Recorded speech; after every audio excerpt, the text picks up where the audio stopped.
Watching this movie, as a man, I feel canceled.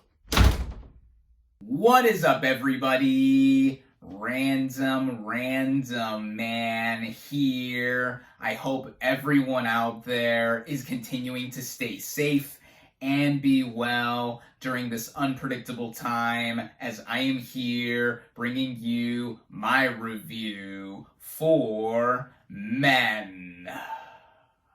Now, the plot of this folk horror film basically follows a young woman, played by Jessie Buckley, who goes on a solo holiday in the English countryside after the death of her husband, played by Pepe Isedu. But while she is there, she is stalked by men with the same faces, all played by Rory Kinnear.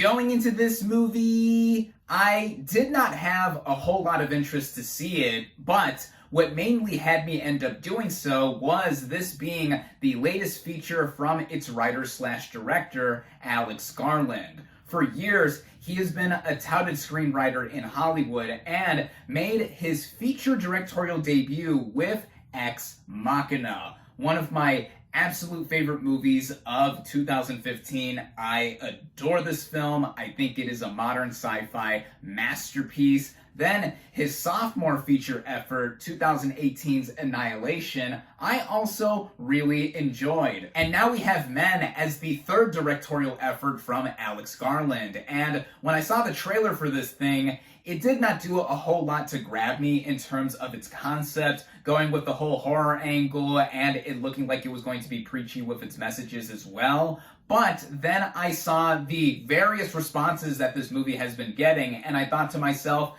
I should throw my own 2 cents into this ring, and based on the strength on Garland's last 2 efforts directing-wise, I was going to give this movie a chance, and luckily for me, I was able to head out and see this thing at the first public screening in theaters where it is only currently available. Starting out with the cast and their performances, we have Jessie Buckley in the lead role of Harper. Now, recently, she has been getting a lot more attention as an actress, and she is quite talented to say the least. While I have not seen what is considered to be her breakout film role in the movie Wild Rose, I have seen her in quite a few other things that she's been in recently, such as the 2019 miniseries Chernobyl, which I thought she was great in, and last year's The Lost Daughter, where she played the younger version of Olivia Colman's character there, and just this year got her first Oscar nomination for that film. I thought that nom for Best Supporting Actress was totally well-deserved, and in Men, Buckley gives a similar performance of sorts to the one that she gave in The Lost Daughter, where she does have to exert a lot of emotion, and not just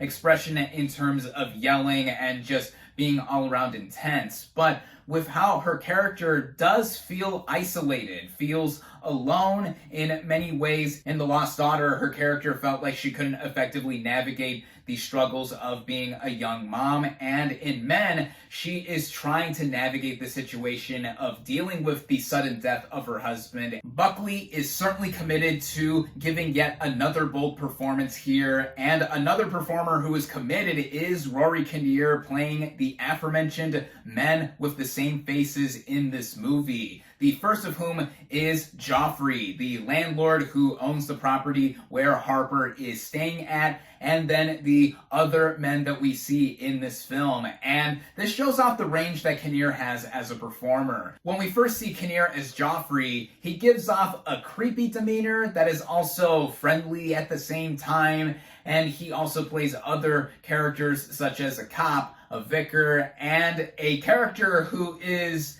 a disturbing one to say the least, and is the character that Harper first sees and realizes that she's being stalked by. Kinnear is kinetic as every one of these characters, and then we have Pepe Isedu as James, the husband to Harper, who we mainly see in flashbacks, and we see the relationship that these two have before he ends up suddenly dying, and Harper goes and takes this solo vacation, and the integration he has across the story is important, though I do think that there could have been a little bit more to him with how we see the effects going with the rest of the story. And then the only other character here is Gail Rankin as Riley, who plays Harper's sister, who we mainly see talk with her over the phone, and she's basically some reinforcement to her in trying to take this getaway vacation and also trying to help, even though she's far away, 4 hours away to be exact. Really, this is mainly a showcase for Buckley and Kinnear multiplied in what they do as performers and how they end up clashing across the narrative.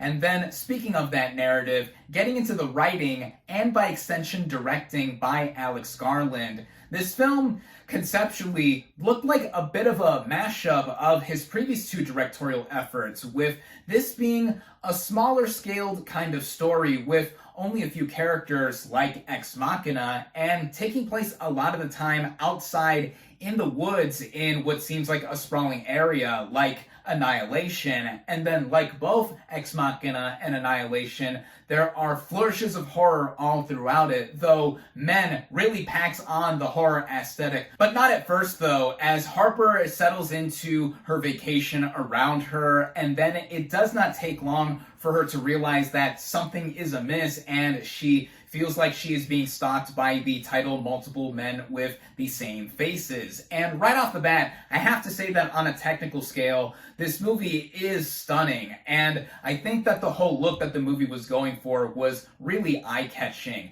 Cinematographer Rob Hardy has now collaborated with Alex Garland again here, like he did previously for Ex Machina and Annihilation. And whenever I think about this movie now, I am thinking about two primary colors, and that is red and green. Red, as we mainly see it be used as the color palette over the flashback sequences with Harper and her husband James, and also the interior of the house that she is staying in. And then green, because that is the color of a lot of foliage and a lot of the plants around this countryside area where Harper is staying at. Also, with it blending in and contrasting with the clothes that Harper is wearing. And of course, red is the color of human blood, so there is that, and adding on to the look that this movie has. And then the original score I have to give a big shout out to as well, as Ben Salisbury and Jeff Burrow have composed it. They have also collaborated with Alex Garland in the past with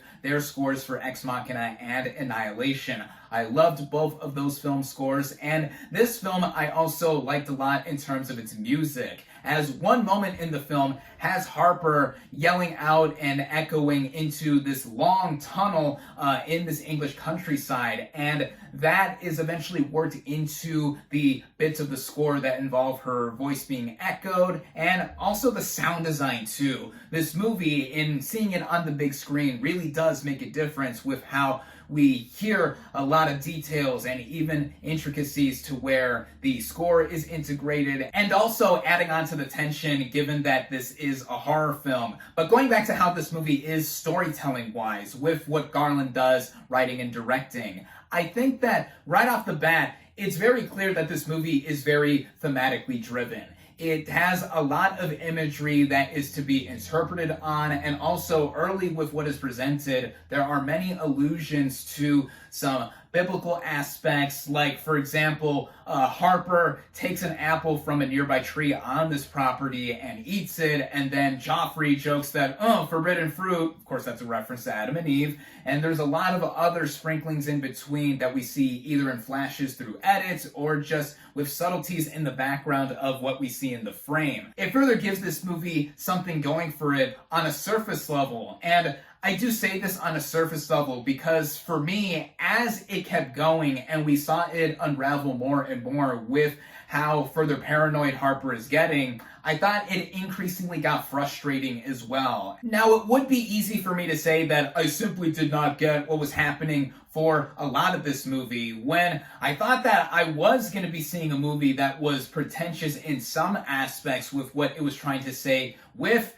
its title and further application of what Harper's character is going through. But no, quite the contrary, actually, I think.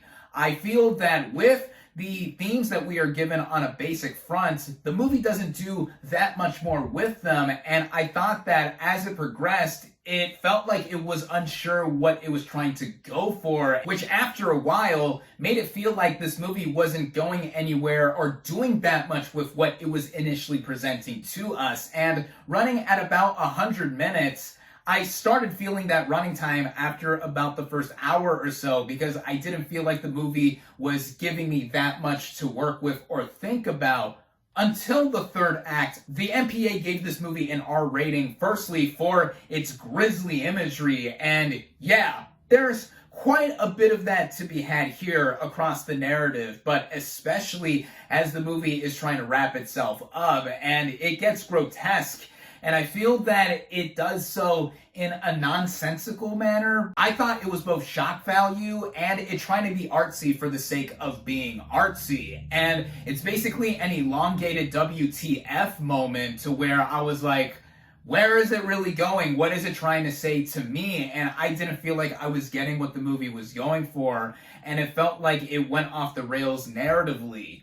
Now, I will say that in some of the stuff that I was able to pick up and interpret for myself, the movie was trying to have this overarching message that I thought, okay, if the narrative was either trying to give me more than what it was initially trying to say on paper, or if the movie had a twist of sorts that was tying it all together and turned the narrative on its head by its end, which, by the way, without giving away any spoilers, there's nothing like that present here, then maybe I could have been into the narrative more past the halfway point before it just got all freaky for the sake of being freaky, and it ended up becoming like a slasher movie of sorts without any real weight to it. Just going with trying to reinforce something that I didn't feel like was giving me a whole lot. In other words, I thought this movie ended up being hollow, and it didn't have that much in the way of feeling like it was elevated by certain strengths that I thought it had, like the lead performances and it being technically terrific. I cannot overstate that with how, in terms of how Alex Garland is as a craftsman and what he has put all together, he really does it again here. But in terms of the substance, I really didn't feel like that much was there, and I did not think that it was trying to go further than what it was going for. If it was trying to lay it all thick on me and was overt with a lot of what it was saying, then it would have probably have frustrated me more in one way, but then it wouldn't have also left me feeling so distant to the movie by the time the narrative is said and done. I'm actually a bit surprised that this film got a wide release, because this is far from a mainstream horror movie, and I think that even some horror fans will walk away from this thing scratching their heads or more frustrated like me. From what I can say though, from my perspective, I more or less got what I expected with this movie being an artsy horror film that delivers on how it looks and sounds, with me wishing I had more to grab onto and think about, because I thought it was a metaphorical mess overall. In fact, you could just take the title of this movie, replace the last letter N with an H, as I thought it was meh. Of course, I am not the end-all, be-all opinion with this movie or any movie. I never am, as I've now added onto the ongoing conversation with men and the various responses it has received. And if you're one of those that thinks that you'll be into this movie, if you have been into similar movies that are very metaphorical or require a lot of interpretive thought, then I think there is something for you with this film. If you're one of those that is not into the quote-unquote elevated kind of horror movies, which I know a lot of people hate that kind of terminology, but I don't know how else to describe this movie. If you want me to call it artsy-fartsy to be more mean, there is that as well, but I'm not trying to be mean, as I've already been to an extent with this film. Then I think that you are not going to be so into this film with what it delivers. In shorter terms, it's neither a recommendation from me, nor is it a warning to stay away from it. Just know what to expect if you expect to be seeing this film. My final verdict for men is 2.5 out of 5 stars.